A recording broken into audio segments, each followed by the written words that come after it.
Becoming an amputee, where to from here? Having an amputation and becoming an amputee is a significant life-changing event, but it doesn't have to be the end. It just means that you may need to do things a little differently. So let's chat about your new normal, practical coping strategies, and ways to manage living with limb loss. I'm Melissa from Limbs for Life. I'm an above-knee amputee, and we're creating a range of videos about living with amputation, helping you to gain some better insights about understanding limb loss from a user perspective and answering some of the questions along the way that you may have. Some of you might be lying awake at night, wondering what your life will be like, what you can and possibly can no longer do. But in many ways, you are only limited by your imagination. Human beings can be blessed with resilience. Some have incredible passion to fight to get their lives back on track following adversity, and others will work to find solutions and ways to achieve their goals. Not everyone has that passion, and at the end of the day, it's up to you. Life is tough. I get that. People in our community understand that, but you can work towards your dreams if you really want to. So while you're pondering how and what your new life as an amputee might look like, let's talk about some of the ways that can help you to get to where you want to go. Seek support. If you need help, you definitely should ask for it, and there are various supports that you can request. Speak to another amputee. If you think that chatting to a person who has had the same or a similar level of amputation as you do, if you think that hearing about their journey and how they managed to get their life back on track, then request peer support. Peer support is a fantastic way to get some tips and learn some skills from someone who understands. Limbs for Life provide amputee-based peer support, and you can ask to speak to someone who is successfully living with an amputation and getting on with their life. Join an online support group. There are plenty of online support groups where you can ask questions, seek answers to the various things that might be on your mind. And remember, there's no such thing as a stupid or a silly question, so just ask. Seek professional support. If you are really struggling with the concept of becoming an amputee, there are professional services, psychologists and trained counsellors and therapists who can provide you with the tools for recovery. You might also be dealing with or trying to manage specific issues such as your body image, lack of self-confidence, lack of motivation. Whatever it is troubling you, ask for professional support. If you are still in hospital or rehabilitation, then speak to your treating health professional. If you've been discharged home, speak to your doctor or GP about getting a referral. In Australia, there is funding assistance for what's called mental health care plans. If you need help, please ask. There's a lot of challenges, just simple things like going to the toilet, having a shower, just moving around, getting out of bed, because you don't get your prosthesis straight away. So you got to learn to live in a wheelchair at the start, and you just can't get up and run to the toilet. I learned that the hard way the first time. You forget that you don't have a leg, and yeah, it's not a good finish. So I started planning my activities a bit more than what I would have done previously, like sure you go to the toilet before you go to bed, all this sort of stuff. Learning to have a shower, not standing up, learning how to make sure you're clean everywhere, getting dressed, the clothes you wear. That was all very challenging. Cooking, I had at the time a high bench, so I was eye level with the bench because I was still in a wheelchair. Then you learn as you get your prosthetic that you got to lean a little bit against things, sort of balance and all this sort of stuff, because with the prosthesis, you have to get used to the dynamics of it. So it's not like you whack it on and I'm back to normal. It's a lot of learning to live with the prosthesis as well. So you got to change the way you do things in everyday life. And it's just reskilling yourself. I can't do this no more, but I'll do it this way. And just teaching yourself how to do it safely. I had a Limbs for Life peer support who'd ring me probably once a week to see how I'm going. That helped me a lot. He was an amputee as well. And he sort of motivated me because by then he'd been an amputee for quite a few years. So he was back to almost normal life. And he was doing stuff that I, at the time, thought, no way. Like, I didn't really believe it, but it was very positive. And I sort of took it all in. Now I've been an amputee for nearly 9 years, and I'd have to say that I feel more fitter than I ever have, even pre-losing the leg. It's probably because I look after myself a little bit better than I did. So yeah, I just took all these good advice. It took me a while to, take it all in, change things. But I wanted to get back to normal. My life took a different direction. I know, I have to say I'm pretty happy with it. Yeah, I lost below the knee, but you know what? It's not the end of your life. Really, it's made me a better person in a funny way. I don't see it as a handicap or a disability. I just see it as probably a different shoe that everyone would wear. Like, it's like that, you know. But I don't really think about it much these days. Like, I just wear it and it feels normal. Almost like, yeah. Your emotional health and well-being is very important. So if you have concerns, it's important to address them very early on. Many people also struggle with the loss of their limb, and some people go through a grief and loss process. If you're feeling this way, seek help. There are healthcare professionals available to support and guide you through your journey. Adjusting to limb loss is really difficult for some people, so make sure you get the help you need. It's normal to experience a range of emotions after an amputation, including grief, anger, and frustration. Getting stuck. Some people just get stuck in the why me phase, and that's not uncommon. Why did this happen to me? How come my life had to turn out this way?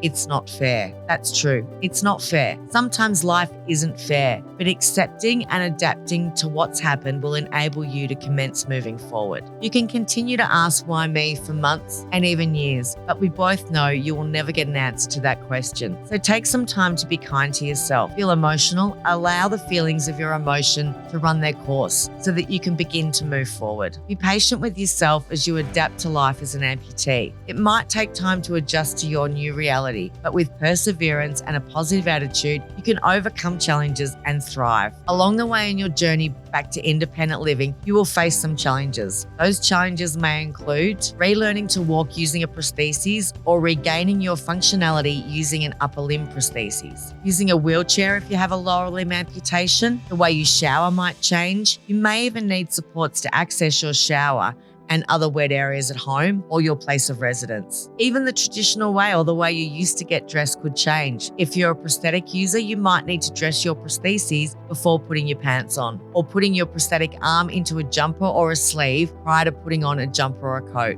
If you've had a right leg amputation, you may need to relearn to drive using your left foot or hand controls. If you're an upper limb amputee, then you may be required to use a spinner knob on your steering wheel. Regardless of these changes and adjustments, try to be patient. Open your mind to doing things a little bit differently than you did before, and give yourself time to get used to doing some things in a different way. Remember, being an amputee is just one aspect of who you are. With determination, resilience, and support, you can live a full, meaningful life. If you can accept what has happened and be open to adapting to change, then you'll be more than halfway to living the life that you want. I did face a few challenges. Early days after 3 months when I was going along, again, it was still in COVID times, probably pushed it a bit too fast. I actually had a reinfection, so I had a bit of a setback. At one stage, looked like I could even lose above knee, but took a different path with the right surgeon. And it did take me up to 12 months to be able to walk again from wheelchair stage.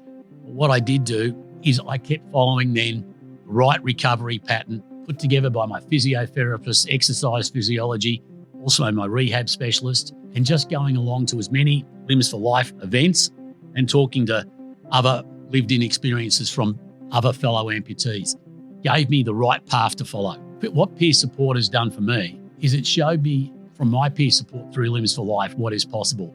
One I had at the time, Danny, he was out playing tennis again after about 18 months. He was walking properly. And what with a few discussions it made me well aware of is that I worked hard, followed what the rehab people were telling me and my medical advice, but not push it too fast, but just go the right pace. Life could come back to be better. In fact, it could even be better because I would be getting my health back even at a better level than it was previously and take care of all other areas of my body so I could have a full, independent, happy life again. And most important, independence. And also, what I did learn as well, the peer support for me meant going to Limbs for Life, like education events and also a get-together and their socials to really get experience sharing from mixing with other lived-in experience of people who actually are like myself below knee or even above knee, and seeing other people independent having very full lives. Most importantly, I realised it is up to me.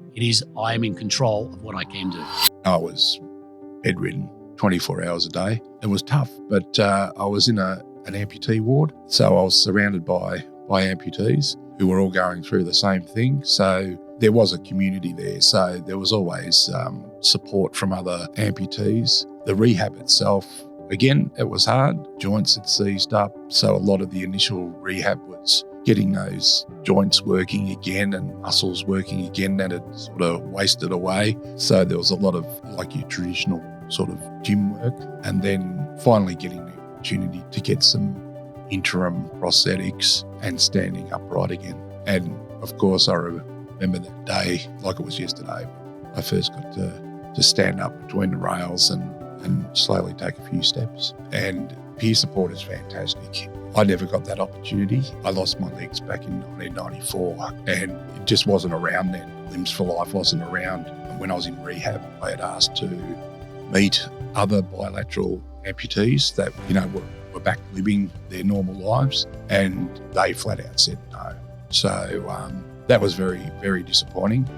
I was the only bilateral amputee in the ward. I'd never met a bilateral amputee before. I didn't know how, if they walked every day, just simple things like that. So I didn't get that opportunity, which wasn't great, but I was told that they didn't want someone to see me because they might give me unrealistic expectations, because I think at that stage I hadn't got up and walked yet. I hadn't made my interim prosthetics, and I just accepted it. Well, okay, I'll just have to, keep on guessing and do my own thing. And then one day in rehab, a man walked in who was a bilateral amputee, and he was just at the clinic to get some repairs done, and he saw me on the rehab bed, and just off his own bat, he walked over to me and asked me how I'm going. And he just started to tell me about his life, what he does, how long he'd been an amputee. He told me, he gets out and mows the lawns and even climbs a ladder. I'm 24 years old at this stage, and I think he was about 70. And that was the greatest thing I'd ever heard. That's all I wanted to hear. Someone, it's not the end of your life. You can still get out there and do things. Because I lost my leg in 2002. So back then there was no peer support.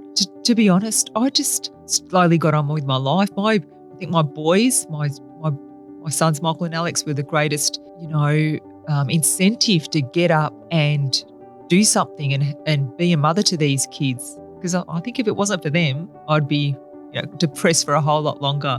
But no, I didn't have any peer support. Limbs for Life are creating these series of videos that cover a broad range of topics that help amputees through their journey. In a nutshell, we want to break down the barriers to amputation so that you can make educated and informed decisions and live the best life that you can. So click on one of these videos to watch more.